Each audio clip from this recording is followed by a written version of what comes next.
Hi there. You are tuning into the session, Accessibility is a Moving Target. My name is Amy June Heinlein. I am the open source community ambassador for Canopy Studios. I am a hospice nurse by trade. I am an advocate for accessibility and inclusion because I know firsthand how technology and the way it's created can be a barrier for some folks. I help organize and market Ally Talks, that's Accessibility Talks, a virtual online meetup where we have speakers and guests discuss all things accessibility, because I believe all information should be accessible to everyone. Canopy brings me here today. Canopy is my employer. They are an open source website strategy, design, development, and support agency.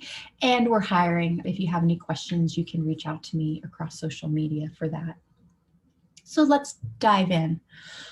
The agenda today, what we're going to talk about is first, I'm going to give some idea of what accessibility means for this talk today, go over some terms and definitions, go over designing for accessibility, talking about accessible content, and then going over some of the free tools people might want to use to audit their sites.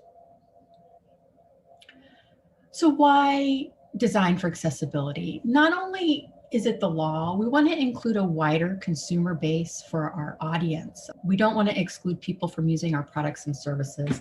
According to the CDC, 26% of people living in the United States live with some form of disability. That's roughly 1 in 4 or 61 million people. And remember, as we get older, everyone comes more disabled with time. Our hearing and sight can deteriorate.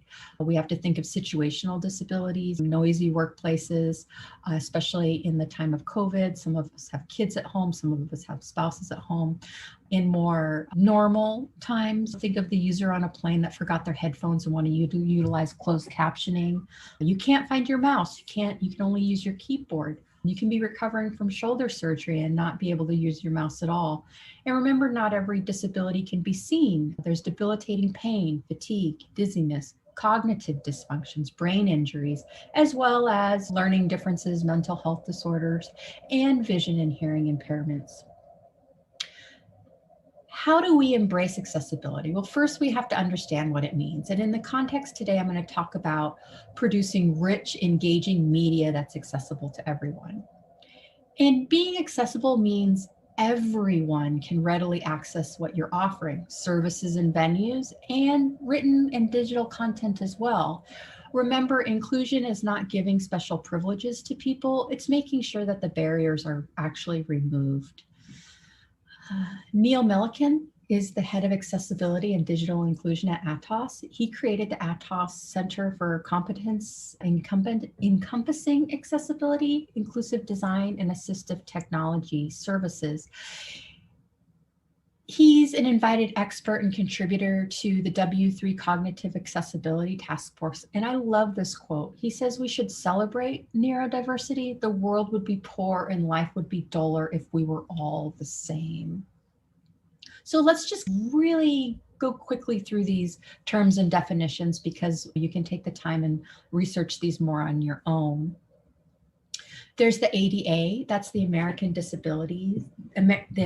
with Disabilities Act. It prohibits discrimination and really guarantees that people who live with disabilities have the same opportunities as everyone else so they can participate in mainstream American life. Section 508 requires federal agencies to develop, procure, maintain, and use information and communications technology excuse me, that is accessible to people who live with disabilities, regardless of whether or not they actually work for the federal government. Bill C-81 is the Accessible Canada Act, and this is an act that ensures a barrier-free Canada to Parliament. It aims to benefit everyone who lives in Canada, especially those who live with disabilities, by creating this barrier-free Canada. The World Wide Web Consortium, that's a mouthful, W3C, and I'm going to reference them a little bit more later in the presentation, is an international community that develops and really works on the guidelines to ensure quality and growth of the web. And that's a good segue to talk about web Content Accessibility Guidelines, WCAG or WCAG. The goal here is to provide a single shared standard for web content accessibility. And I have some numbers listed, and we'll talk about these in a little bit more in depth. But these guidelines are really intended for people who create web content, developers, people who create the web authoring tools, create the evaluation tools, and really they're meant for anybody who needs or wants a standard for web accessibility. Those guidelines and standards that we can show our stakeholders and product owners and our developers. So WCAG 2.0 is a collection of more than 40 guidelines that improve usability for the use of different abilities. And these are based on 4 principles called POUR, and I'll go over these. POUR is a 4-letter acronym for the high-level principles that describe functional accessibility. So there's perceivable. Perceivable means that the user can identify content and interface elements by means of the senses.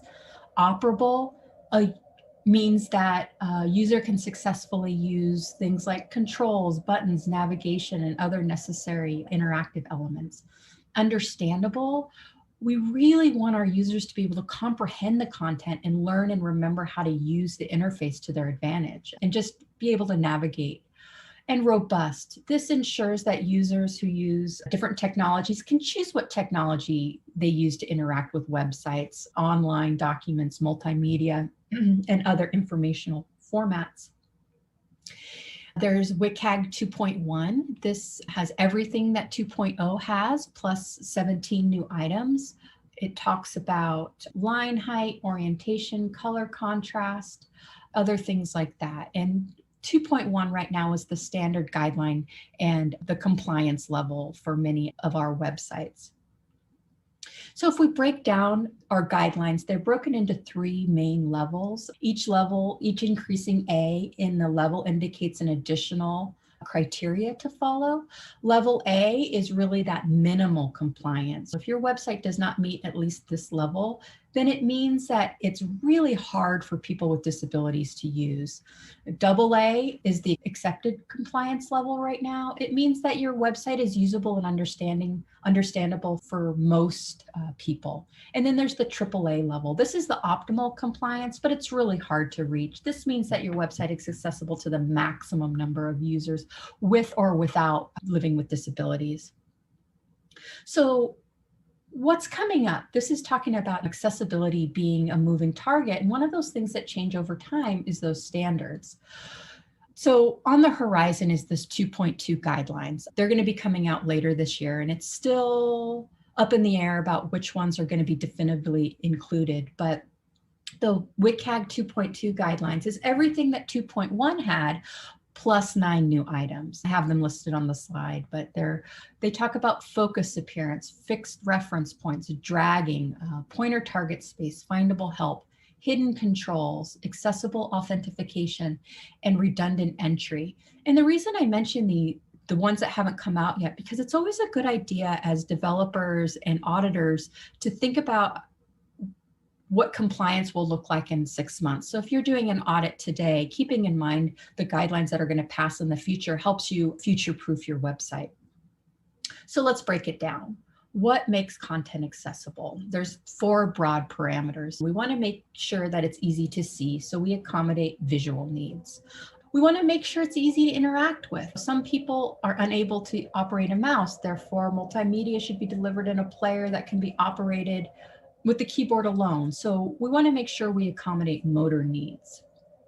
We want to make sure it's easy to hear, so we accommodate auditory needs. Some people are unable to hear audio, so we have to think about transcripts and closed captioning in audio descriptions. And then we want to make sure that people can understand it, so we accommodate cognitive needs. We really want to make sure that the experience of a website is as equivalent as possible, regardless of things we cannot control with our users. And this includes how they use the website: computers, type, tablet size, phone operating systems.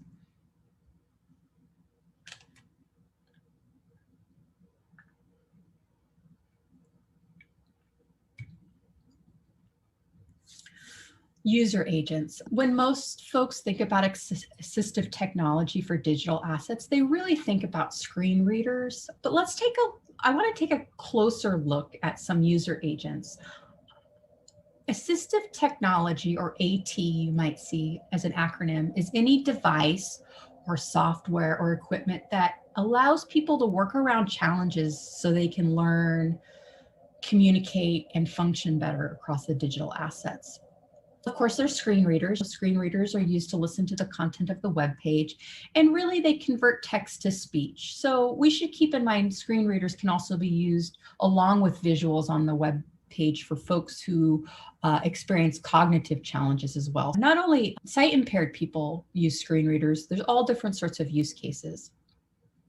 Alternative input devices. These are alternatives to the typical mouse or keyboard interactions.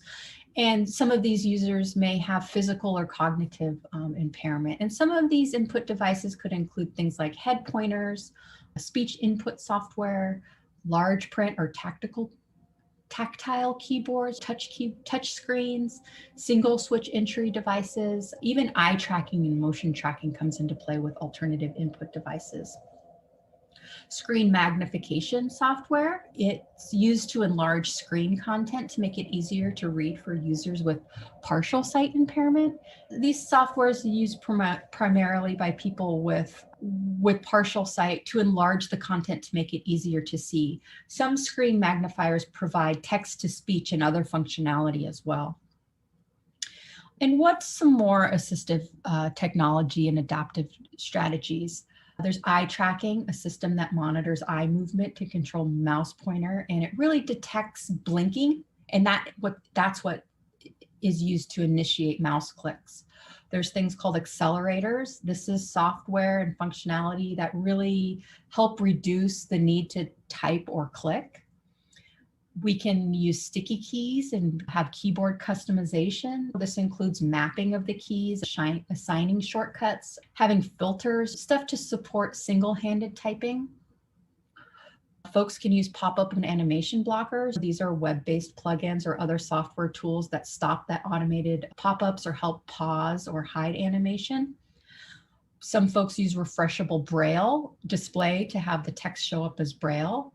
There's reading assistants. There's all different kinds of reading assistants. They can do things like customize the font size or spacing. They can scan the text for complex words and phrases and link to dictionaries and glossaries. You can hide parts of the content. You can provide outlines. And some of these reading assistants read the content out loud and highlight the text as it's being read as well. Page maps, they display a small image of the entire web page, and they indicate by highlighting the portion within the web page that's being currently viewed. And I want to take a look closer at how some folks use assistive technology. I may be on the bus and I'm using a mobile phone, so obviously desktop layout would be awkward. I plan on catching up with my favorite TV show, but I forgot my headphones. So there's the combination of having a mobile phone but needing captions. When you test and build your websites for accessibility, you have to think about all the different ways people can use your software and programs.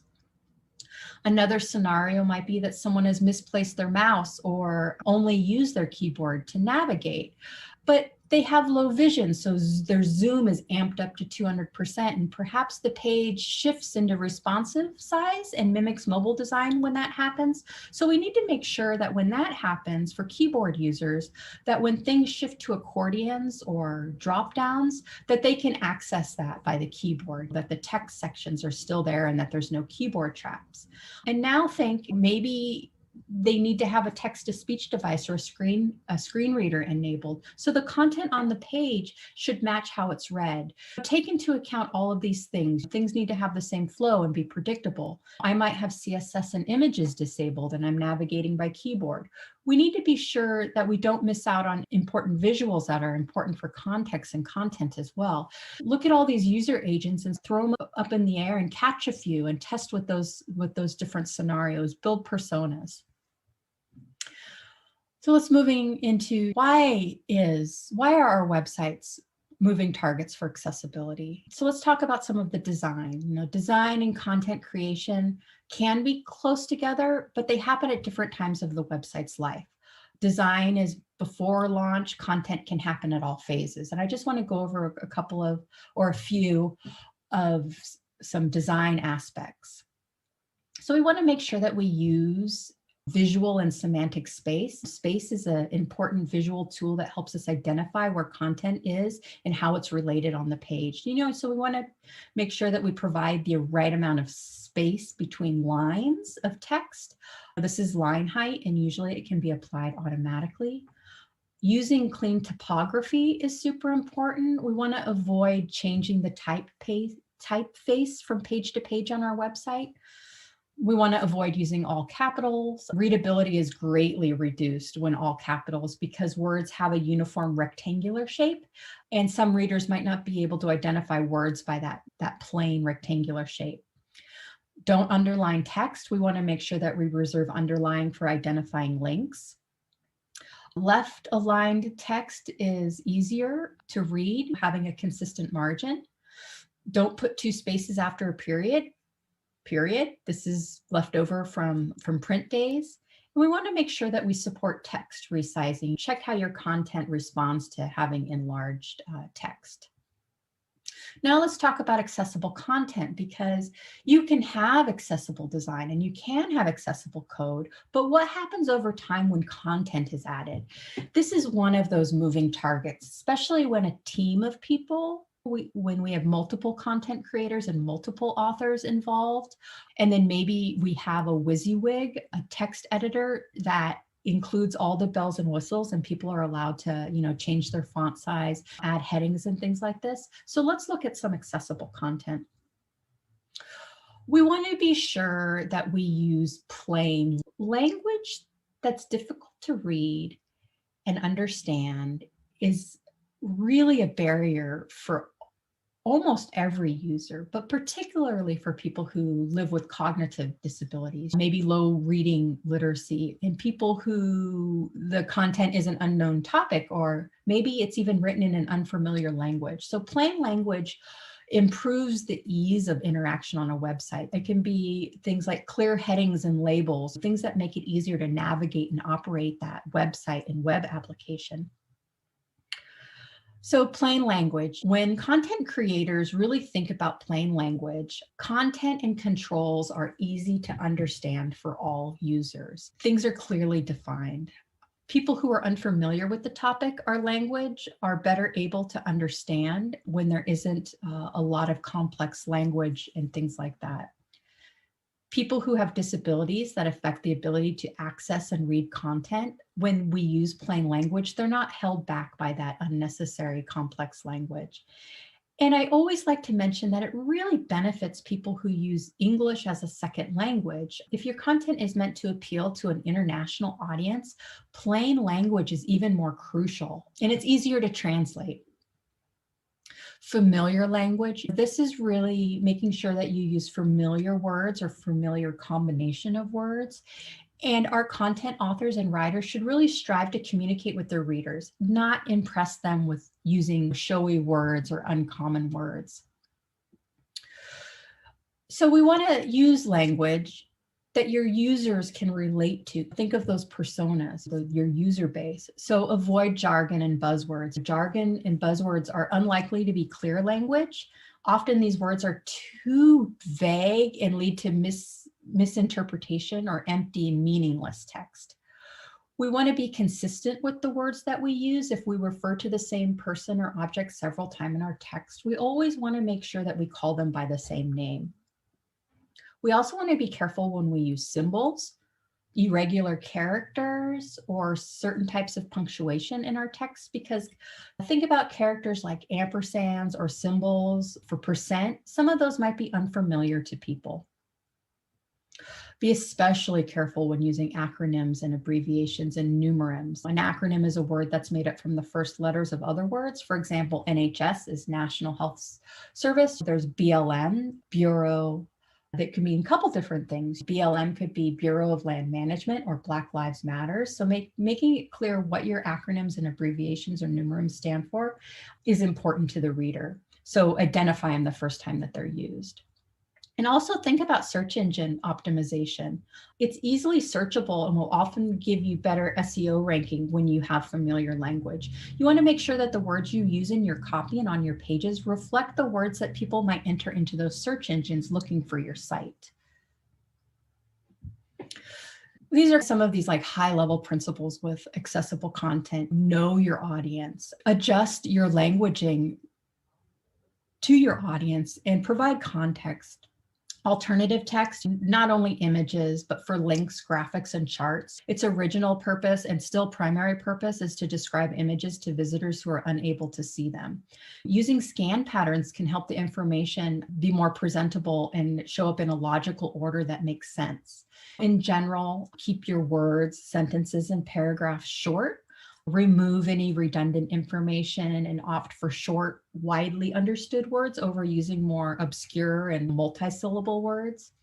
And stick to predetermined reading levels. Readability.gov suggests the 9th grade reading level for the North American audience, but as you think about the world opening up and having a world stage, that reading level needs to adjust to fit your users. And then use the active voice before using the passive voice. Speak with a clear actor. This really reduces the word count in your text. Remember, I want to talk about testing tools, and I want to remind folks that automated tools are great, but they only catch 30 to 40% of the errors on a website or digital asset. They are only as smart as their program.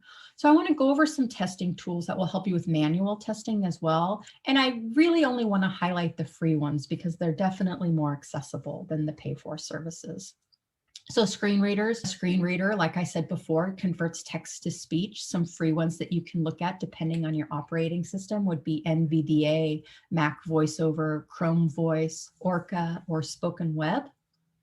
The Wave tool is a browser extension with a one-click functionality. It's a suite of evaluation tools that help authors make the web content more accessible to individuals with disabilities. You have a button in your browser that you click and it runs these tests for you and spits out a sidebar for you to look at the results. The browser extension that's in your inspector tool is the Axe tool, the accessibility engine. It's a compact JavaScript library that's open source, so you can look at the code and it's available on GitHub. Lighthouse is an open source automated tool for improving the quality of websites. You can run it against any web page, public or requiring authentication. It's also in your inspector window. It has audits for performance, accessibility, progressive web apps, SEO, and more. It's a great tool. The keyboard, remember all of our functionality must be usable with the keyboard. Users should be able to access and move between links, buttons, forms, and other controls using that tab key and keystrokes. Websites should not require a mouse. For example, pop-up calendars should also let users type in a date. There's the Web Aim Contrast Checker. This is a free website that helps determine the accuracy or clarity of text and contrast of your visual elements. The Site Improve Accessibility Checker is a browser extension, which I love to use. They don't pay me to say that, but it's a great tool because you can evaluate your page for accessibility issues at any time. It provides really intuitive visual feedback about your content and highlights those issues. It also highlights warnings and makes suggestions what to be manually checked as well. The Totally, TOTA11Y, is a tool that helps visualize how site performs with assistive technology. It has things like screen reader wands and heading checks. Funkify is a brand new extension for Chrome that helps you experience the web and interface through the eyes of sort of those fringe users. You can test different disabilities and different abilities with this tool. Zoom plus 200%. Lots of people adjust their web browsers to have a slightly above default font size. This is a screen magnifier tool that increases the size and the graphics on your computer screen. CSS and HTML validation. It's important to make sure that all of your code is right so the web browsers can read it properly. Readability tools, we talked about reading levels. There's a great one by WebFX that you can just put in the URL and it will indicate scores for different reading levels across the board. The Ally project checklist. This is a good reference point. It has a checklist of all the things that you should check. It goes by the WCAG standards, that shared standard for content accessibility. And I have some links to tools. I'll make sure that these are included for folks to be able to click on them after the presentation. So thank you. I welcome people to reach out to me across social media. My name is Amy June, but I go by Volkswagen Chick across all of the medias. You can find me on LinkedIn, you can find me on Twitter, and you can find me on Facebook. So reach out to me anytime. Thank you.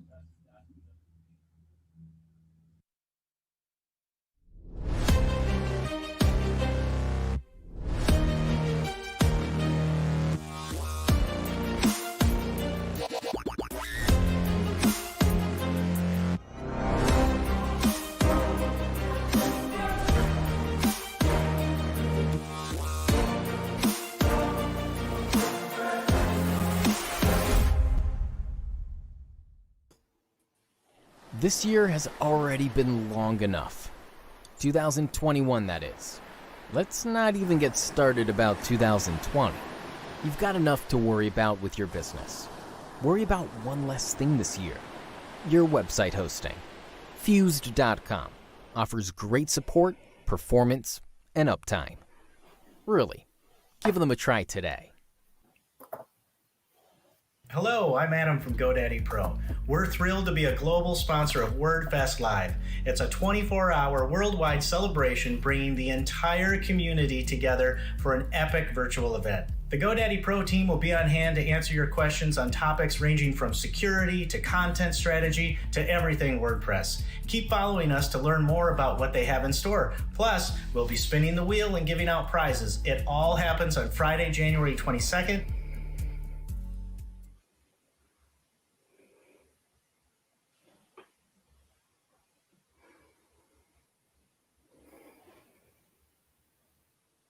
Thank you, Amy June.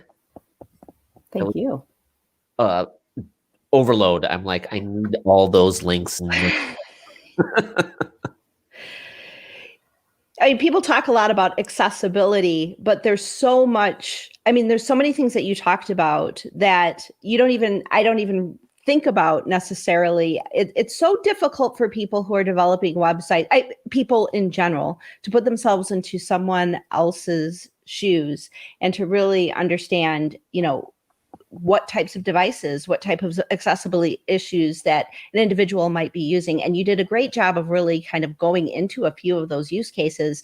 And it just kind of made me realize that there are so many different cases that we can't pre-imagine. So it's great to have all of these resources and your presentation to really bring those to mind so that you can kind of open your mind into what other challenges other people have.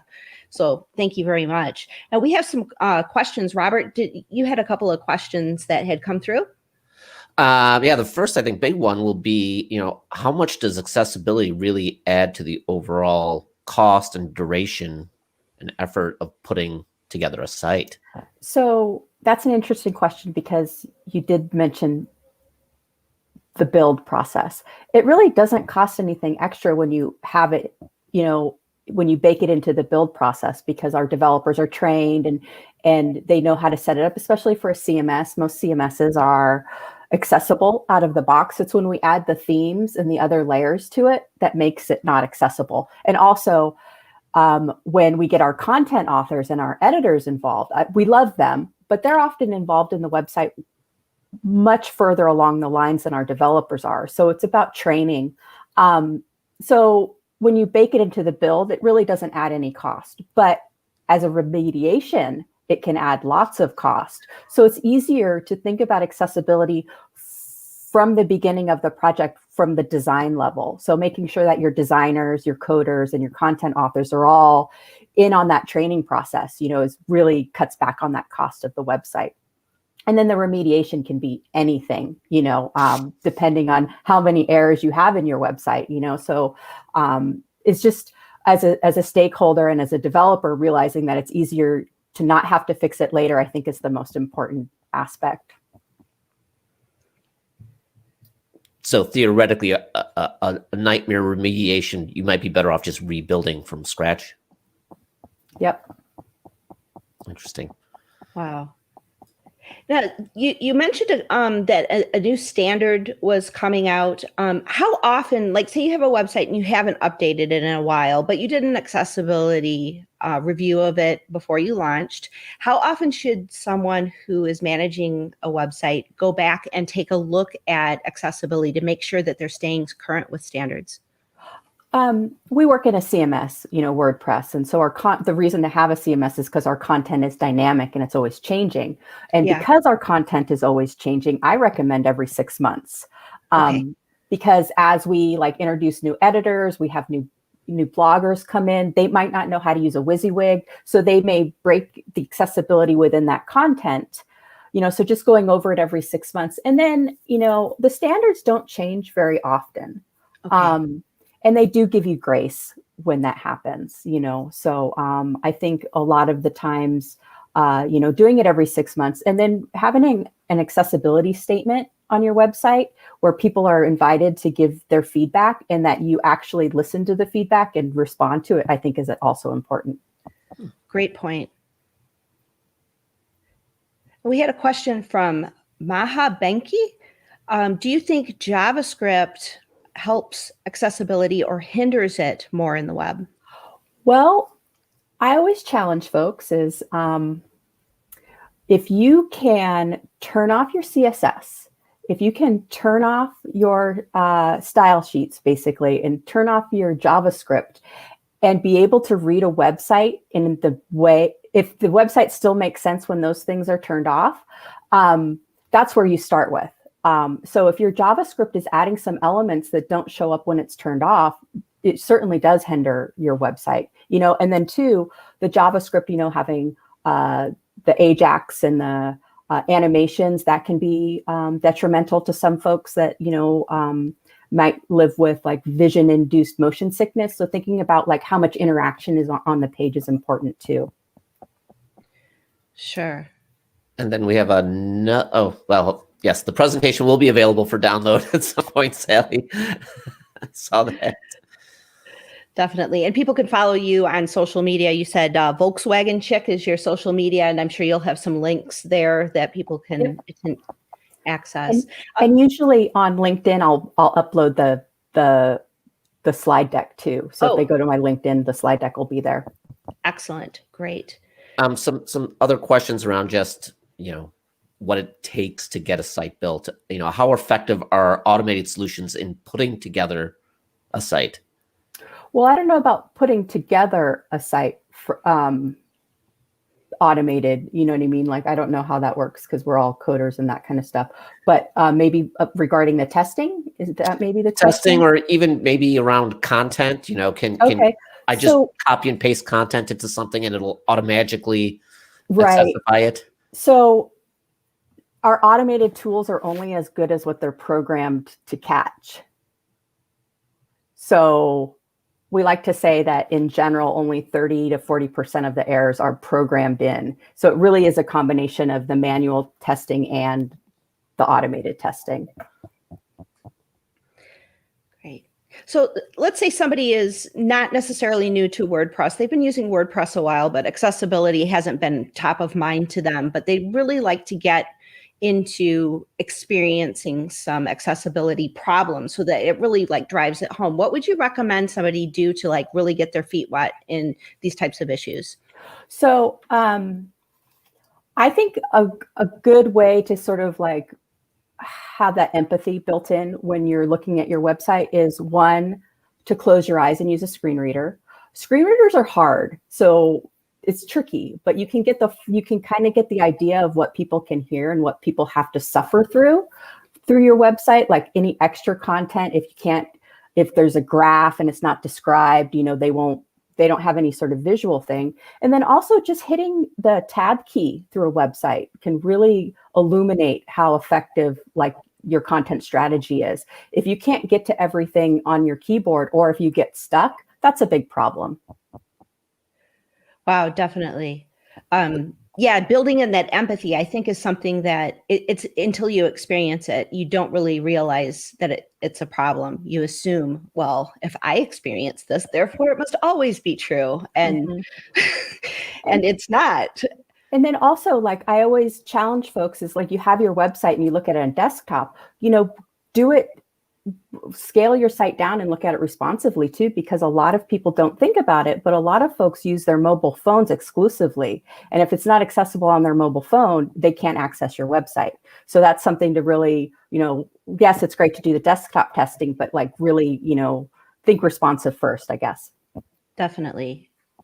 And this is not only good for accessibility, but it's good. I mean, Google Lighthouse will show you how what Google thinks about accessibility, and that affects your search rank and it affects your business. So, I mean, but I'm not trying to shut down Google Lighthouse or Axe or any of those tools, but you can get a 98% Lighthouse score or a 98% Axe score, but folks still get caught in keyboard traps because they can't Really? test that Okay. sort of things that you can only do manually. So yes, it's great that those scores are high, but we really have to think outside the box too and think about how other people use the website. It goes back to that, how many different ways and combinations people use your site.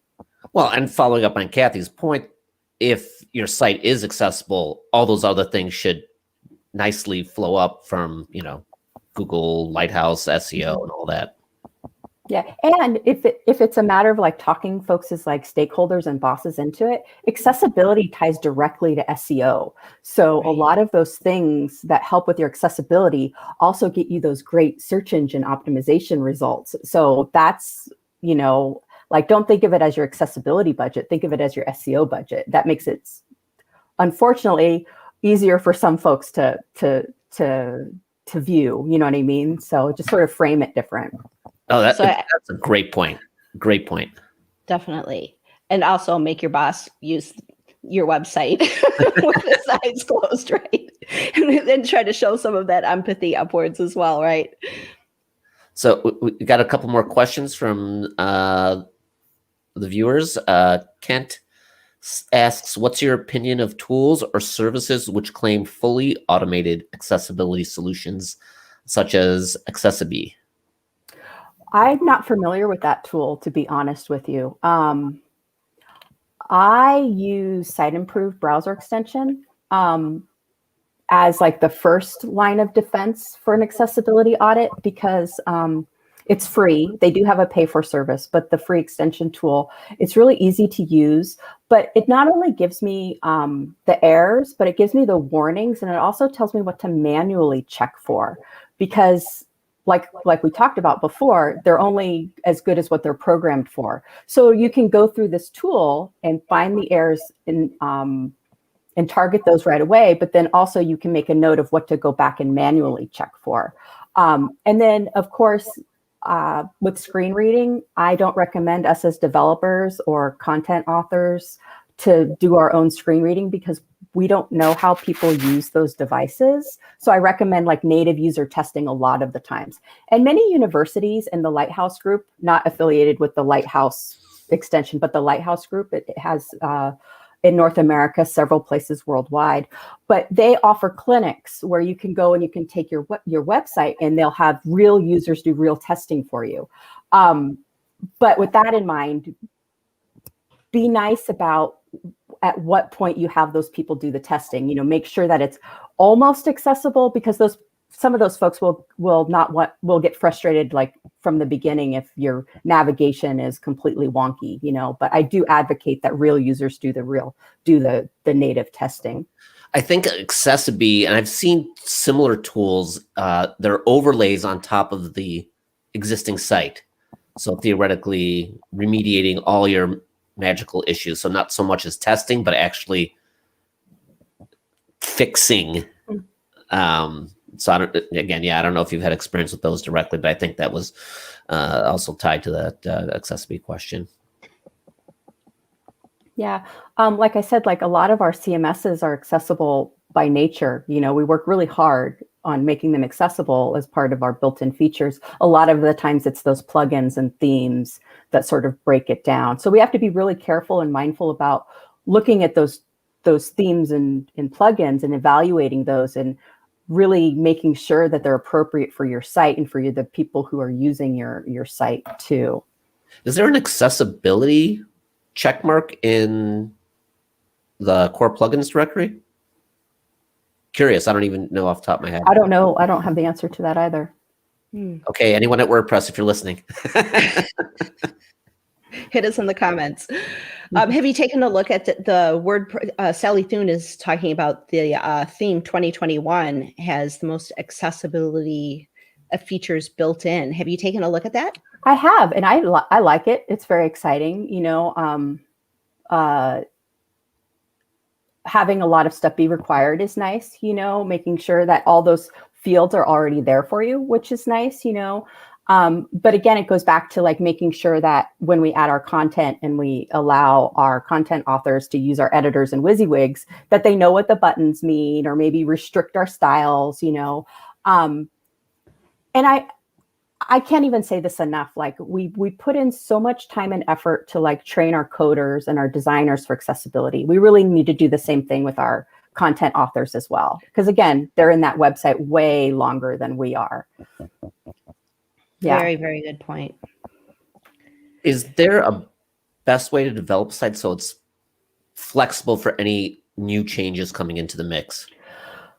That's an interesting question. We really have to like go back to our DOM, our document object model, and make sure everything, flows really well. Some really key things to think about is consistency and predictability from page to page on our websites, making sure that folks can, and even from website to website, people who use websites who might need more accessibility features really depend on that predictability and accessibility. Like some of these new features are really cool and they look really great, but say someone has a cognitive, might have some cognitive disabilities, going to that site and having a lot of things kind of chaotic or parallax might be confusing for some folks. So you really have to weigh out those new and inventive features versus that consistent and predictable layout. And making sure that all of our things are in landmarks. All of our content is in landmarks so people can skip them too. So if someone using a screen reader wants to use the menu, they can find the menu. If they just want to skip to the main content, having those things in chunks on the sides or whatever have you and flowing in a natural order really makes sense to most users. Maya just provided us with some updates about plugins and themes and their accessibility in the chat. So that was great. Excellent. Great. Any more? I'm trying to look through the logs here. Yeah, I think from a QA point of view, I just want to mention something. When I do an accessibility audit for a client or for ourselves or for whatever, I look at global issues first for the clients for remediation. Say they're on a tight budget because they're nonprofit or they're a university. Think of the global issues to fix first, because those are quick wins that will go across all of the pages, and then look at the individual pages. I think that's sort of a real good strategy, if there's a tight budget or a time constraint in doing some remediation. And I saw a question go past, but I didn't see it. Links for the clinics for native testing. Oh, okay. So I live in Northern California. So I know that my local universities have that. I live by UC Berkeley. So UC Berkeley and UCSF are both in my general area. And I know that they have clinics. They don't run them all the time, and especially during these kind of strange times where we don't meet in person, they haven't been happening. So there's your local universities, because they do have, different ability people, working for them. And then I mentioned the Lighthouse Group. They have a website. They are at least North American. I don't know about global, but just even pinging them, they can get you in touch with who's in your area specifically. I'm fortunate that I live in the San Francisco Bay Area, so I have a Lighthouse Group in my area. Nice. But I know there's one in Chicago, there's one in New York, but they can tell you the individual chapters as well. Nice.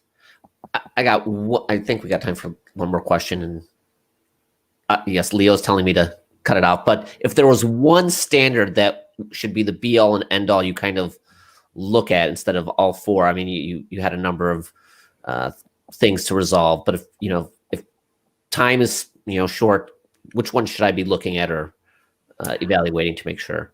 Ooh, that's a tough one, because then you're limiting you're choosing who gets to have the accessibility, right? Well, that's and maybe there isn't a good one to look right. at. But I do recommend think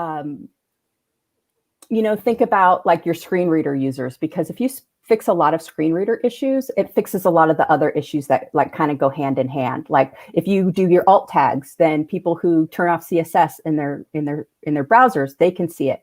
If you have a good reading order, then your keyboard users can follow the site. So if you have one thing that you want or have the time for, if you fix the screen reader, that will trickle down into most of the other parts as well. Awesome. Thank you. Excellent. Excellent. Thank you, Amy June. And thank you to everyone who came to this session. We hope you learned something, and especially thanks to WordFest's global sponsors, our sponsors on the global stage, Fused and GoDaddy Pro, and our continent sponsors, Bluehost and Watchful, our subcontinent sponsors, GoWP, Termageddon, and WP Buffs, and our multilingual partner, Weglot. Be sure to visit their tents, chat with them. You might even win some prizes. Also, thank you to our media sponsors and to our micro sponsors. You all make our big orange hearts full. Thank you all so much.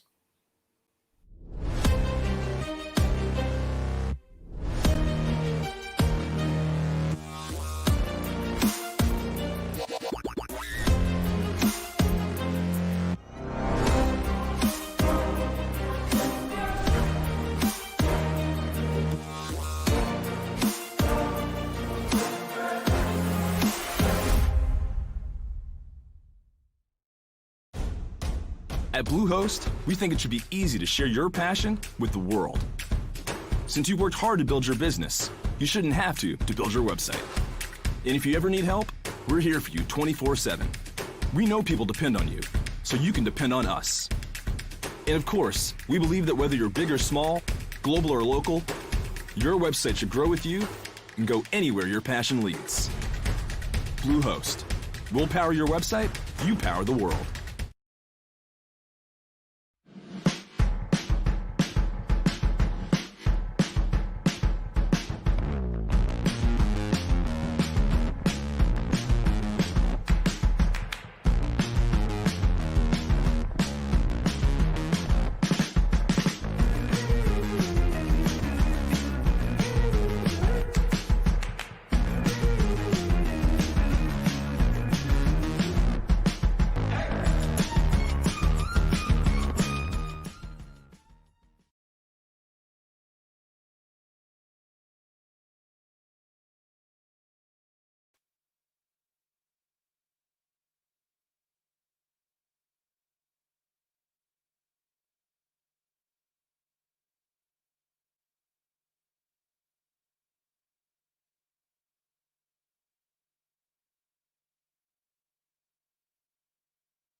At Bluehost, we think it should be easy to share your passion with the world. Since you worked hard to build your business, you shouldn't have to build your website. And if you ever need help, we're here for you 24/7. We know people depend on you, so you can depend on us. And of course, we believe that whether you're big or small, global or local, your website should grow with you and go anywhere your passion leads. Bluehost. We'll power your website, you power the world.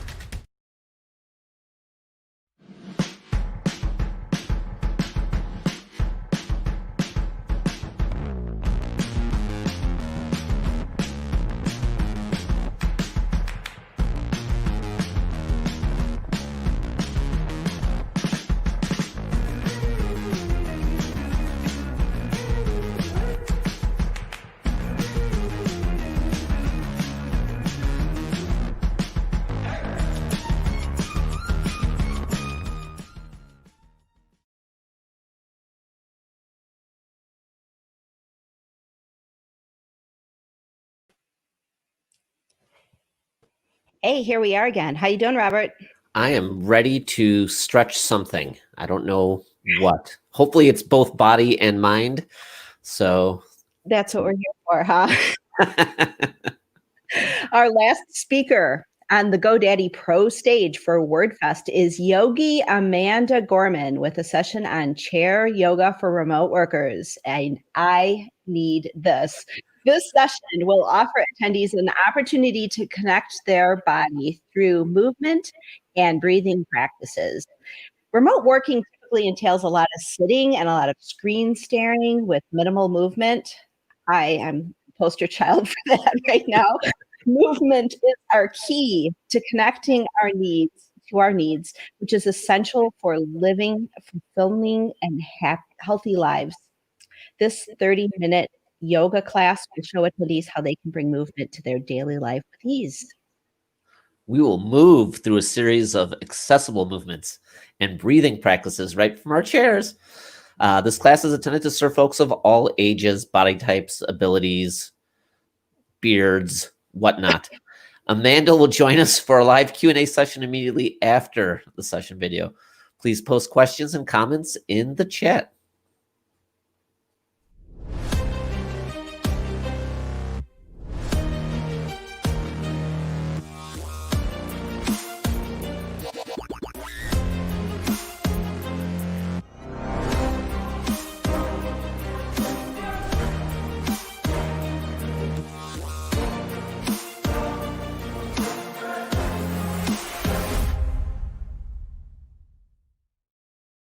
This year has already been long enough. 2021, that is. Let's not even get started about 2020. You've got enough to worry about with your business. Worry about one less thing this year. Your website hosting. Fused.com offers great support, performance, and uptime. Really, give them a try today. Hello, I'm Adam from GoDaddy Pro.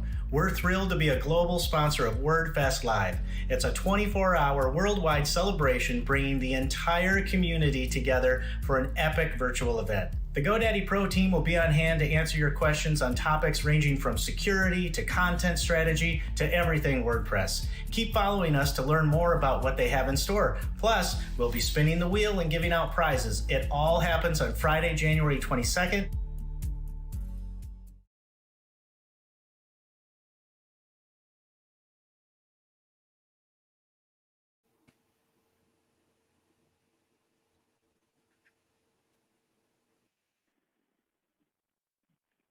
Hi there, Amanda Gorman here. Thank you so much for joining me for Chair Yoga for Remote Workers. I'm so happy to have you here. I wanted to dive into this topic for WordFest 2021, which I'm honored to be a part of, because I know, like me, you probably are sitting in a chair for the majority of your day, or standing at your standing desk, or doing whatever you need to do to work on your computer in whatever position works best for you and your body. And I know that I tend to get stuck into certain positions that don't involve a lot of movement unless I consciously bring in movement into my day by taking breaks and by practicing some of the things that I'm going to show you today. So I find this really important for keeping myself focused and maintaining a strong concentration throughout my workday, a connection with my body and its needs. When I am powering through work and not moving my body, I tend to not eat. I don't drink as often. I don't go to the bathroom as often because I'm not actually connected with what my body physically needs, kind of just stuck up in the head. So bringing this physical practice into your day can really make a big difference for your productivity in the long run, because you're taking the time to consider what you physically need so that you can then create that foundation for yourself to be mentally prepared for whatever your day might bring you. So as we're getting set up here, taking the first few moments just to evaluate your setup. If you need a glass of water, if you need to run to the bathroom quickly, do what you need to get yourself comfortable and really settle into this practice. Now, depending on the chair that you have, you might have arms on your chair, you might not. If you have a chair nearby that doesn't have arms, that might suit you better because you'll have a little bit more room on the sides as you're moving throughout the practice. But if you have arms on your chair, it's not a problem. We'll work with what we've got. I'm using a blanket underneath my seat here, so you can choose to do the same. A pillow or a blanket works really well. I've folded it just in half. Basically, the idea here is that the tailbone or the sit bones and the hips, those little bony parts right on your bottom, are a little bit higher than your knees. And what this allows for is a nice little decline in the femur bones here, which then allows the pelvis to tilt forward a little bit rather than curling under and tucking the tailbone under, where we tend to feel that rounding sensation through the mid-back, and then that translates into the upper and cervical spine. So by tilting the pelvis in a more neutral position, kind of untucking your tailbone, if you can think about sticking your bottom out even a little bit, that's going to really help you throughout this practice to maintain a nice long spine. And another part of this that's important is your feet being able to touch the floor. So if you need to get a blanket for underneath your feet or another pillow, or maybe you have some yoga blocks or books nearby, and I'm short, so I need a little bit of support underneath my feet usually, or I scooch forward on my chair to accommodate for my position. I want you to be able to press all four corners down into the floor, really grounding down through those feet. So with all that said, kind of taking another breath or another moment to getting comfortable, maybe assessing your environment, turning off notifications, and then just getting comfortable in your seat. You're just wiggling things out, checking in, how the body is landing on your chair, where you feel the weight in your hips, where you feel the weight in your feet, and see if you can smooth all of that out. See if we can press evenly through the feet into the floor, the legs onto the chair. Let your arms and your hands rest wherever is comfortable. And just start to bring attention to your breath. You can choose to close your eyes if you like at any point, or take a soft focus on the floor in front of you or space in front of you.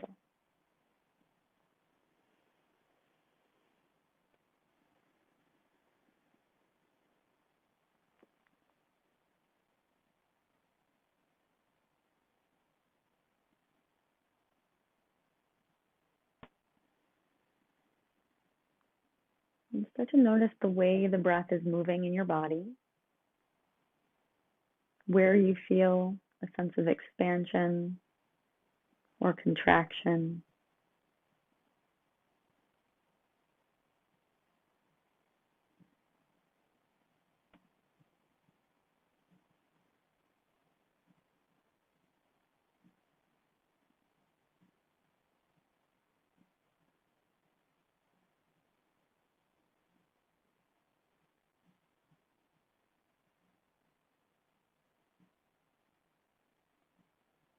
Noticing any sounds that may surround you.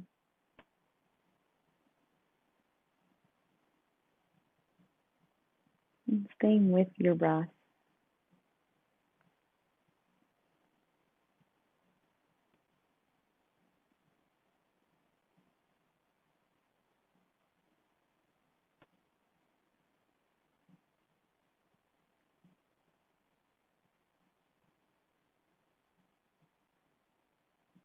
And when you feel ready, just starting to invite yourself back by moving fingers or toes. Eventually blinking the eyes open if they were closed. And start to bring a little bit more awareness into the length of your spine here. Reach that crown of the head up towards the ceiling. So create a little bit more length in your neck, the space from your ear to your shoulder, and a little more space in your waist. See if you can get longer through each vertebra. Maintain this length throughout your practice. So we're going to keep coming back to this as a home base, this length through the center of the spine without curling the tailbone under, consciously untucking it. It's almost like we're sticking our bottom out behind us. And pay attention to what's happening in the front of the body if we tend to back bend by sticking the rib cage out, and just draw it in the front so we stay long. Then we're going to start to move through the neck. We're going to bring our chin down towards the chest.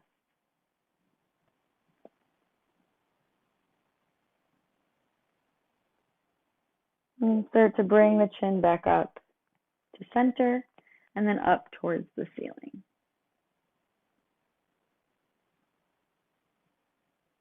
Trying that again at your own pace. Moving here to see what range is possible.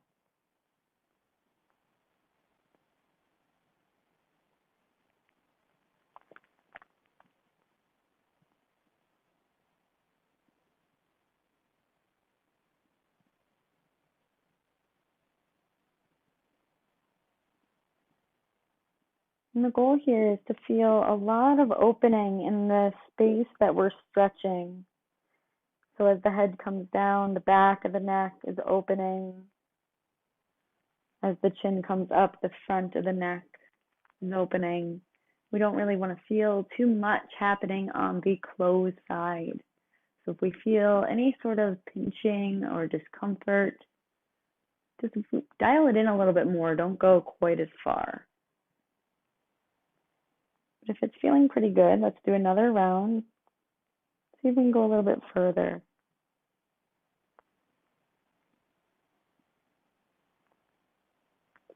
Keeping the rest of the body still as the neck moves.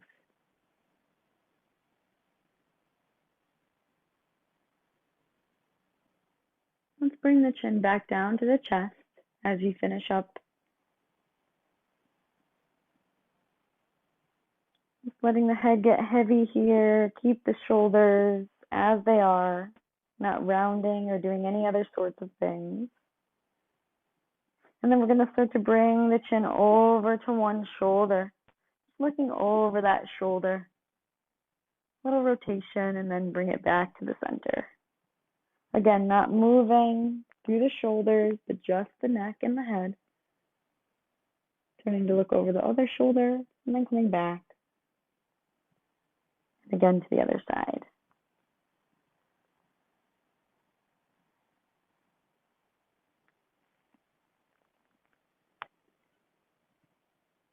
As you come back to your first side, for me it's my right side, I'm going to start to make a full circle now. Doesn't matter which direction you're going, just bring the chin up towards the ceiling and guide it in a circle all the way over to the other shoulder. Eventually reaching it back down towards the chest and then going again. Now making a full circle with the neck. If we're noticing anything that's not feeling great, make your circle a little smaller. Or skip a part that's just feeling uncomfortable.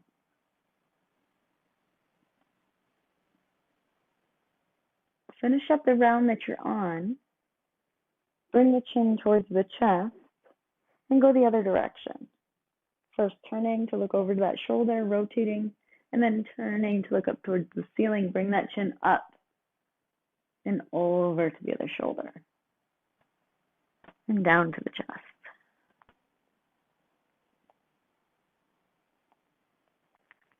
You might need to bring some tension into the hands and the legs, into the abdominals, into the legs, the feet on the floor to keep everything stable, not moving, other than the head and the neck. Let's finish up our last round.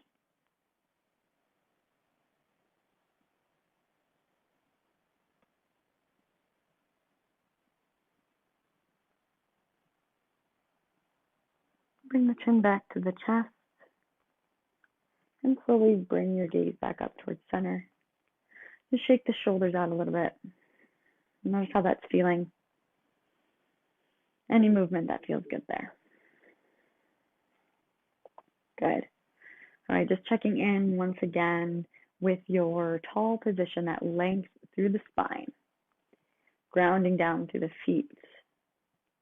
Then we're going to start to focus on the sternum. So you can choose to bring your hand right to the sternum, that center part of your chest. And we're going to start to lead that sternum in towards the hand, forward. And then we're going to start to bring the sternum in towards the back of the body and round. Lean back. And then bring it forward. You can choose to keep the hand there or use the legs, the hands on the legs for a little resistance. Go back and forth here. If you've practiced cat-cow pose or spinal waves on all fours in a yoga practice, it's exactly what we're doing here.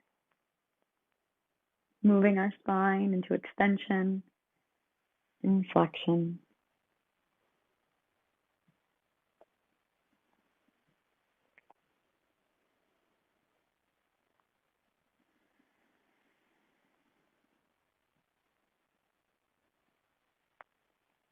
Follow the sternum leading forward or drawing in. Try one more. As you come in, round the spine, grab the legs, really push into the legs to round through the shoulders, drop the head, curl the tailbone under. And then from here, start to shift over to one side, like your rib cage is trying to reach over the edge of that chair. And then that rib cage leads forward, like we're stirring a pot. And start to bring that rib cage over the edge of the other chair, the other side of the chair, and then back again. Let's stir the pot. If you need to open your feet up a little bit wider here, you're welcome to. Keep the attention on the sternum.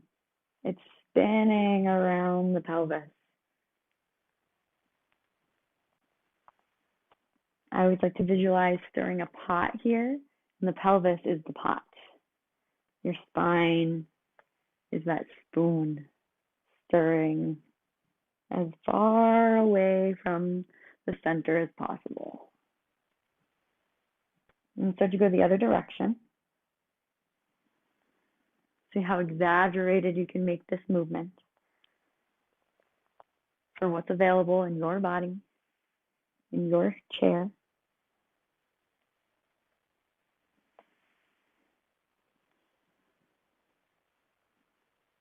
Good. Let's finish up one more round.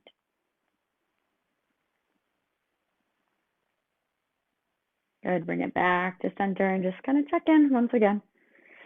Moving around if you feel you need to. Come back to home base. Lengthen through the spine.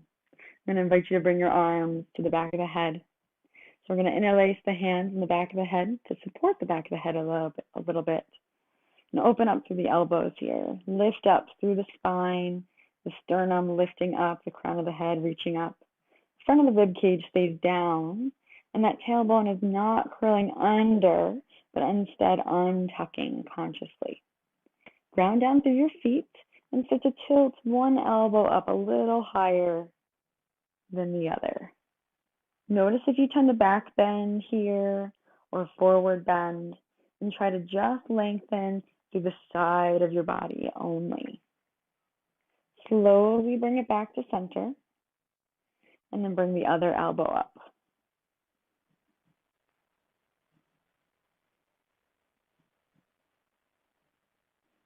Good. Bring it back to center. Again, trying this a few times at your own pace.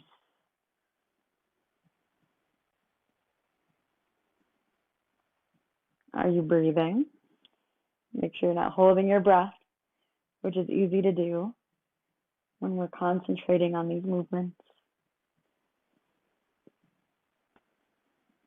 Let's do one more on each side.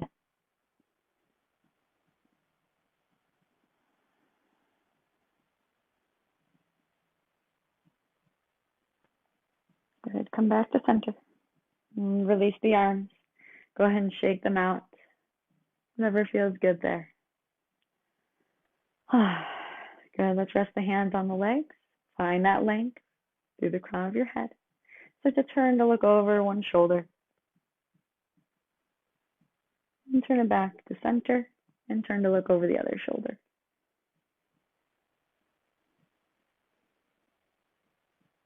Again, as we turn, maybe you close your eyes on this round to see if you can turn even further. Imagine you're trying to line up your chin and your shoulder. And come back to center. Over the other side. One more.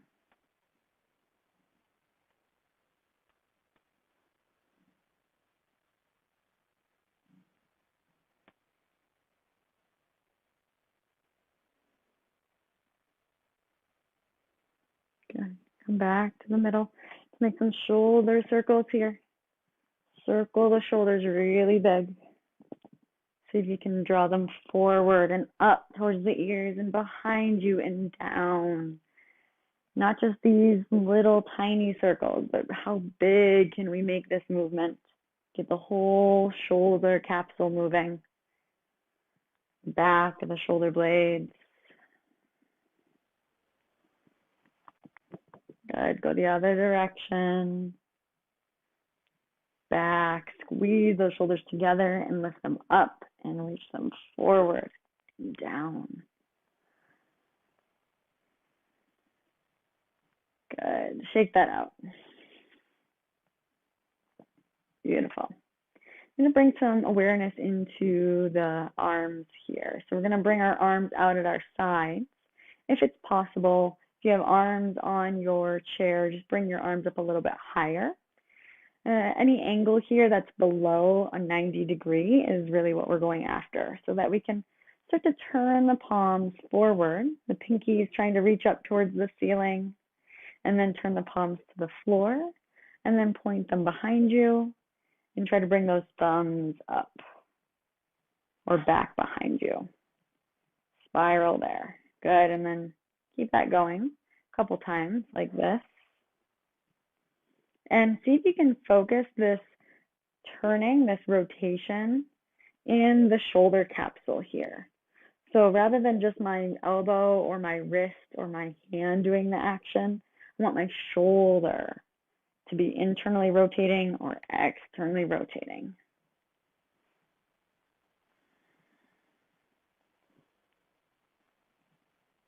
Let's do another 2 rounds.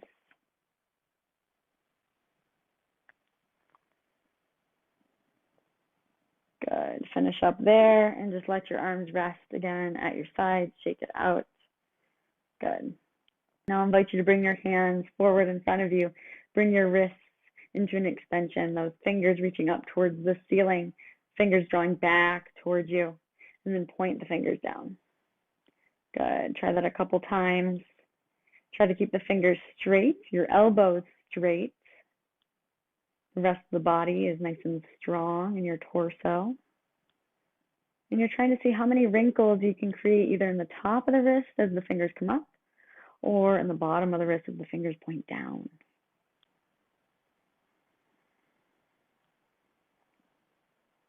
I want you to do this enough times to start to feel some fatigue in the forearms. Good. Let's do one more and hold in that extension. Pull those fingers towards you. Draw those hands down. Pull the fingers towards you. Good. Bring the fingers out long in front of you and go out to the sides. So those forearms are staying stable, and you're trying to point the fingers to side and side. If you feel like your fingers are really doing most of the work, make fists and point the knuckles. towards each other and away. You feel some burning happening in the forearms like I do. It's all beautiful. Good. Do one more point towards and let go. Whew. Shake that out. Give the shoulders a break. Good. We'll come back to a little bit more wrist stuff because I know that helps me immensely as I'm working.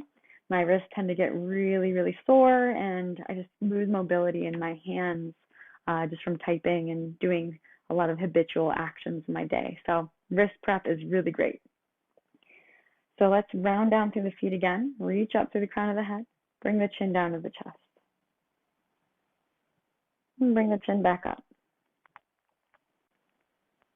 Just like we did before, bring the chin to the chest. Think about rounding from the top down. And start to round now through the shoulders, draw the sternum in towards the back of the body. Allow that to follow through the rest of the spine as much as you can round here. Maybe those hands crawl forward a little more. And then start to untuck the tailbone, draw the belly forward first, and then the rib cage, the sternum, the collarbones, the throat opens, the chin lifts. Good. Any amount here. And start from the top down, chin comes down to the chest. Sternum comes in. Belly, hips curl under. Good. So to untuck the tailbone, come back up into that extension. Try this a few times on your own. These spinal waves in a segmental focus.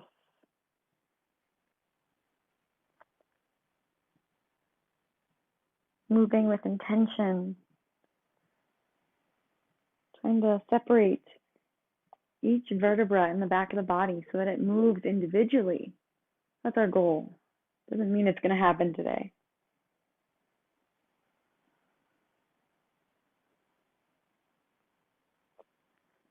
Good. Finish up the round that you're on as you rise back up to a tall seat.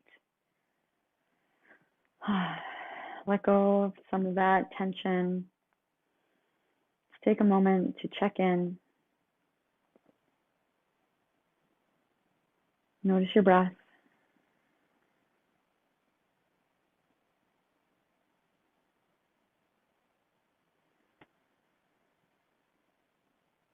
Start to come back, open the eyes if they were closed. And let's bring the hands to the back of the head once again. This time opening up through the chest, leaning the head back into the hands, and then coming back and rounding through the upper back. Letting your elbows come together as you round. Good, let's open it back up again. Sternum comes forward. Let the body follow here how it is going to naturally. Whatever that means for you in this moment. Let your body move. As you draw the sternum in and draw the sternum forward. Good. Come back to neutral. Lengthening again through the crown of the head. Draw that front rib cage in and down a bit. Untuck the tailbone. And so to bring one elbow up a little higher. Side bending, not back bending. Or forward bending. Come back and the other side lifts.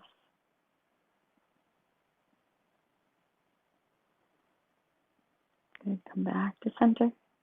Dropping that first side again. This time, start to bring that top elbow forward a little bit to round yourself down to the middle. And bring that elbow all the way over to the other side so it's lower this time. The other elbow lifts up. So you're making a full circle, pulling that side up and then tilting it back down.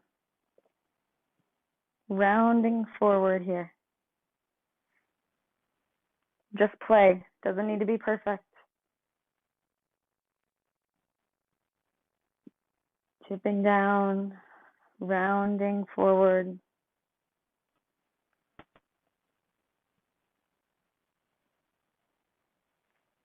Good.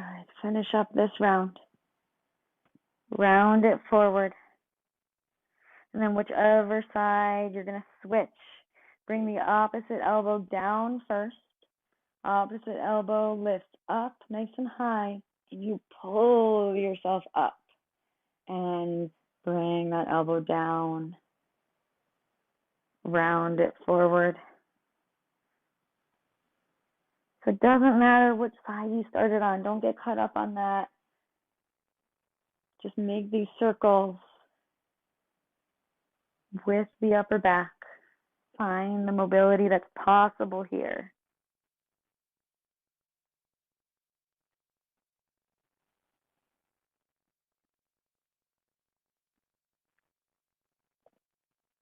Finish up your last round.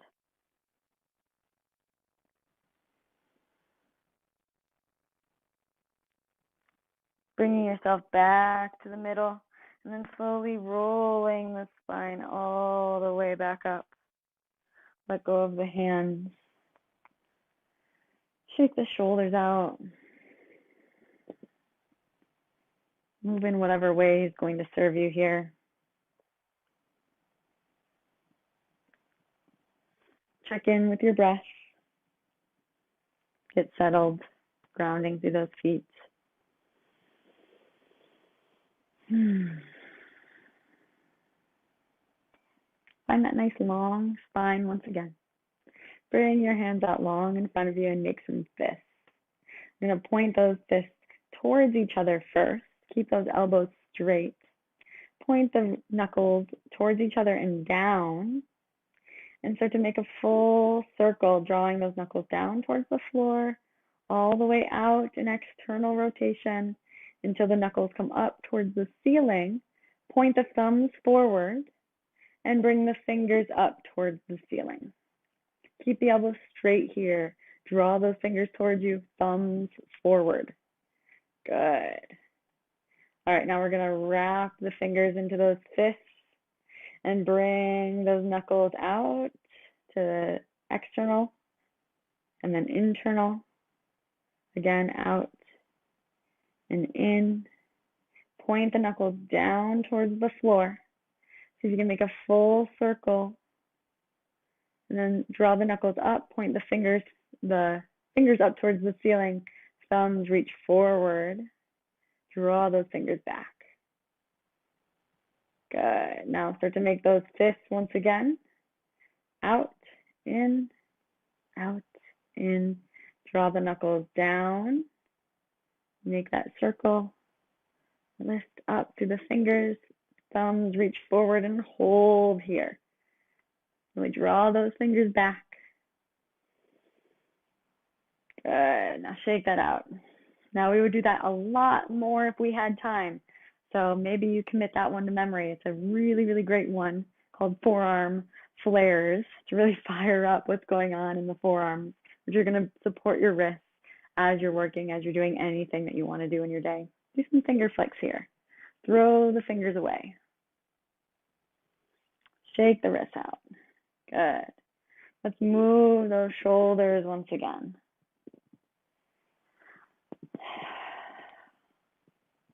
Good. All right, now come back to that nice long seat. Find that nice long spine, and one more time, roll down from the chin to the chest. Roll all the way down. Curling the tailbone under. Untucking the tailbone, slowly come back up. The head is the last thing to arrive. Good. Just checking in here now. If there's anything you need to do to make yourself more comfortable. Ground down through the feet. When you're ready, reach up through the crown of your head. Maybe rest on the sides of your hands, on your legs.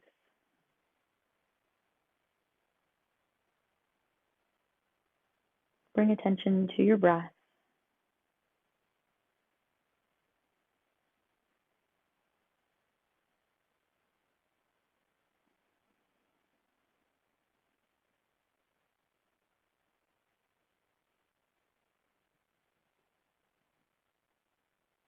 Notice how it feels to be in your body now.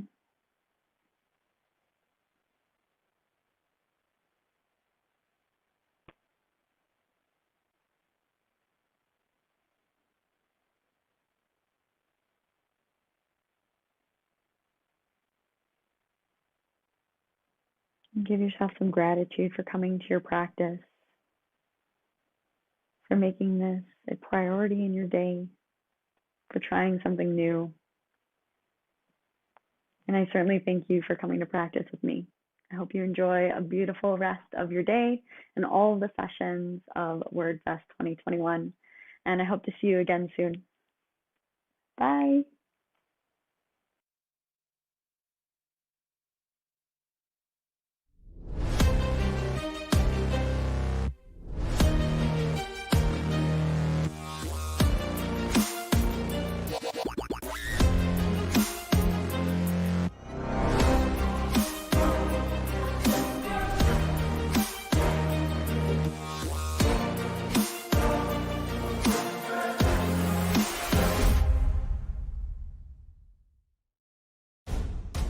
At Bluehost, we think it should be easy to share your passion with the world. Since you worked hard to build your business, you shouldn't have to build your website. And if you ever need help, we're here for you 24/7. We know people depend on you, so you can depend on us. And of course, we believe that whether you're big or small, global or local, your website should grow with you and go anywhere your passion leads. Bluehost. We'll power your website, you power the world.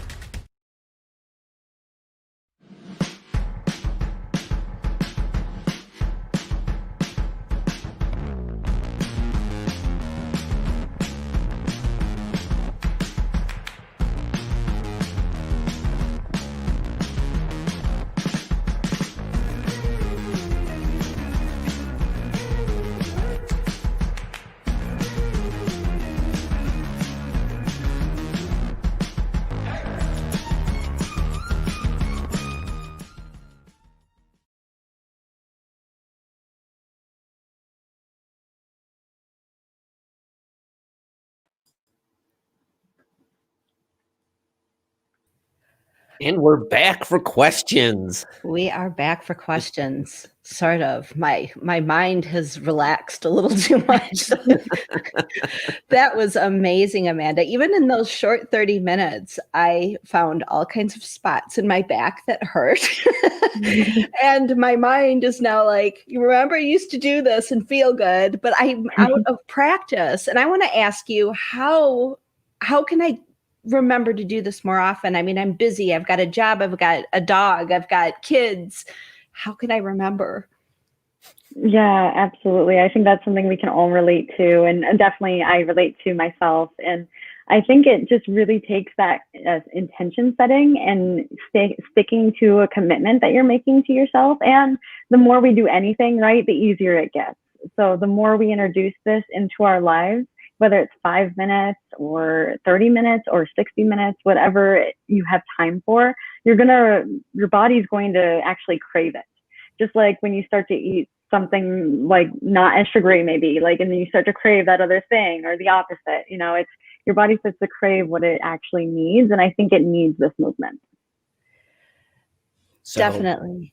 Just like any other habit, you just got to at least do it once so you can do it a second time. Yeah, building up that repetition, I think, is key. And, setting that intention in the first part of your day could probably be really helpful for some, maybe even just saying at this certain time of my day, I'm going to set an alarm and I'm going to commit to moving my body. I'm going to get up from my chair and go stretch at the wall, or move my wrists, or move my shoulders, or move my neck. It can just be one thing. And then maybe you find that you have more space and more time for more movement or more of what your body needs. Lindsay Miller has a question. Well, first she says this was an amazing break today and her body needs it. Mine too. Amanda, she wants to know if there's some easy to access quick sessions that you would recommend for us to do.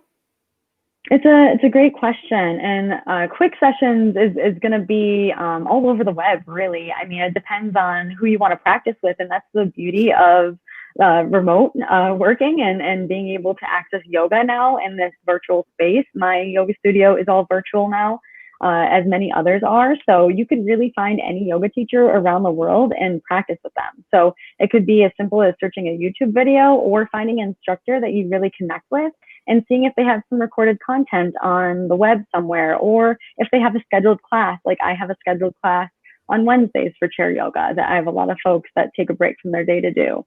So you just got to make that connection and find somebody that you feel that you connect to, because there's so many opportunities to practice. Now, is this something that you can do, like, okay, could I just do some neck exercises in the morning, and then later in the day I could do wrist exercises? Could you break it up so that you're like more responsive at work, but just squeeze it in little by little? Or is it better for your body or for your mind to have like a longer session and a longer break?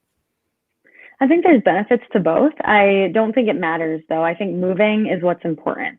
If you're creating movement in your day at any capacity, then that makes me happy. It'll make you happy too. I just like to see people moving more. So whether it is just that little 30-second, my wrist is hurting, I'm going to start to move it in those wrist circles and create that mobility and that full range that I know that it's capable of doing, that I'm not doing because I'm just sitting here on my computer keyboard. You know, whatever you're going to be brought to thinking about, oh, the shoulder hurts, I'm going to start to move it. That is just going to be like the tip of the iceberg for then building a movement practice that's going to look like you're going to sit on your mat and practice for a period of time, or sit in your chair for a period of time. So tying on to that, are there ways to just set up your workspace so you accidentally sneak in good practices? Yeah, that's a great question. One of my teachers actually recommends that you put your things on your desk, especially if you have a really long desk or a space that you can reach for things in, like reach your water. Instead of having it right next to you, put it all the way across your desk and make yourself reach for that water. Or if you need to get up to get your cell phone for something, put it across the room so you actually have to get out of your chair and go get that device or whatever you might need. So it kind of just gets your body to move when you might not otherwise, because everything's right next to you. That's great. I mean, I'm looking at my desk now and like everything is within 6 inches, just so I don't have to do that. Exactly. Yeah, it's so easy to just, I'm in the same way. Everything is right there. And every time I get up, my dog's like, oh, it's my turn now. Let's go for a walk.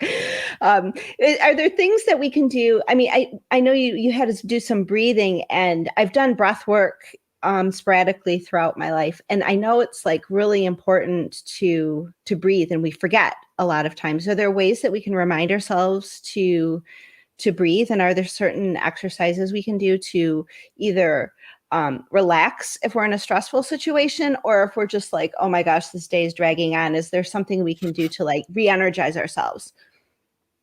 Yeah, I love this question. And I think it could be, to answer the first part, it could be as simple as putting a Post-it or a note somewhere in your visual space that literally just says breathe. It just might be that visual reminder that you might need to recognize that, oh, I'm holding my breath because I'm stressed out, or the situation that I'm working on is making me feel tense and it's making my breath shorter. So just that visual cue might be helpful. I personally like to use a physical aid. So I use my yoga strap to wrap around my rib cage. And I'll do this just for a temporary period of time while I'm working, just to kind of maintain my posture, and to also make sure that I'm breathing into my rib cage and not just in my belly or in my chest. And it's called 360 breath. So it's something that we didn't practice here because it takes a little bit more time to really like get into it. But it's something you can certainly look up, 360 breath. It's just basically trying to move every part of your rib cage when you're breathing, rather than just the front of the body or just the back of the body or just the top of the chest. You're trying to move everything as you're breathing, and that's going to energize you. That's going to connect you deeper to your spine. It's going to help your posture. It's going to make sure that all of those muscles are working so that you're creating a connection from literally head to toe, so that literally your blood is moving better, and that blood flow then creates better concentration and better focus, because you actually are getting the nutrients passed through your body that you need. Nice. I just did that. Like, yeah, don't even do that later. Right now. Great advice. Thank you. So with that energizing in the middle of the day, are there like really specific things, when you first get up that can kick you off, and then conversely, when you need to wind down, that can really just get you to sleep faster? Yeah, I think it is subjective to the individual as to what's going to bring them up versus bring them down. So you can certainly experiment and see what's going to work best for your body, because what might work for somebody might be the opposite for somebody else of what's going to bring them up or down. But I think generally speaking, moving your shoulders when you first get out of bed, when you're first getting to your desk, just kind of moving this upper body that tends to kind of come forward, just bringing some activation to this upper part of the body, rolling those shoulders back and making sure that you're creating space in the front of the chest and the neck is moving in a full range before you dive into your work. I think that will bring a lot of attention to your posture when you're first getting into your work day. And then for coming down, for resting, maybe it's just putting your head on your desk. Maybe it's just kind of sitting in the back of your chair. And maybe it's moving the sides of the body, like how we did those elbows lifting, just kind of getting that stagnant energy moved before you then decide to go on to do whatever you're doing next. Great. What's your take on standing desks? Yeah, I love them. I personally think it's a great balance to sitting. I think we sit too much as a culture, just generally, because we're just not designed to do that like all the time. So bringing in this, there's other difficulties to standing too. Especially it can be hard on the joints. So you want to make sure that you're wearing good footwear or having a pad underneath your feet if you are going to be standing for long periods of time, so that you're supporting your joints. There's pros and cons, but I think that just changing it up is what is important. So not always sitting, not always standing, not always being on the couch and rounding through and on your laptop, just changing it up and realizing that different positions might feel better at different parts of the day. That's a really good point. Thank you. Yeah. And so do you have so you're teaching yoga online? Where could people find out more? Yeah. So my virtual yoga studio is called Now Yoga and Movement. I'm happy to share that information with whoever's interested. And I actually am willing to share a free yoga class for anyone that wants to come to our studio and attend a virtual class. So you just would have to shoot me an email and I'll get you set up with that free class. You can take a class with myself or any of our three other instructors. And we have a variety of movement practices that you can engage with all times of the day. And it's definitely been a shift in the last year from going into that physical teaching to a totally virtual space. So if you're new to the virtual yoga, so are we. It is just as good. I promise you, it is just as good as an in-person class. Excellent. Yeah, I think like all of our speakers, Amanda's contact and website and links are on her speaker page. So definitely take a look at that. Great. Well, this is the break that I didn't know I needed today. So thank you very much. Thank you for practicing with me. I'm so glad you enjoyed it. Yes, I did very much. Thank you. Very much. Thank you, Amanda. And that leads us to having to thank our sponsors. Not having to, we'd like to thank our sponsors. We'd love to. Willfully. Our thanks to our sponsors on the global stage, Fused and GoDaddy Pro, and our continent sponsors, Bluehost and Watchful, our subcontinent sponsors, GoWP, Termageddon, and WP Buffs, and of course, our multilingual partner, Weglot. Please be sure to visit their tents and chat with them. You might even win some prizes, spinning wheels. Also, thank you to our media partners and our micro sponsors. You all make our big orange hearts full.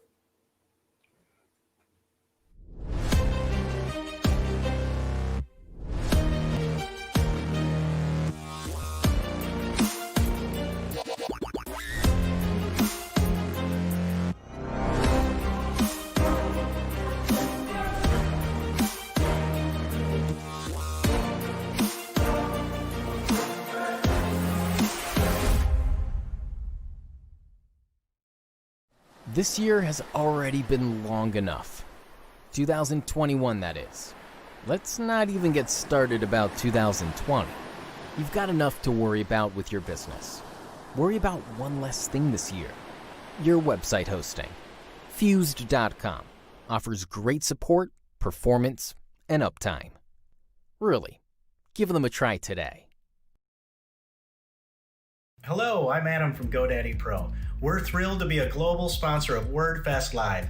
It's a 24-hour worldwide celebration bringing the entire community together for an epic virtual event. The GoDaddy Pro team will be on hand to answer your questions on topics ranging from security to content strategy to everything WordPress. Keep following us to learn more about what they have in store. Plus, we'll be spinning the wheel and giving out prizes. It all happens on Friday, January 22nd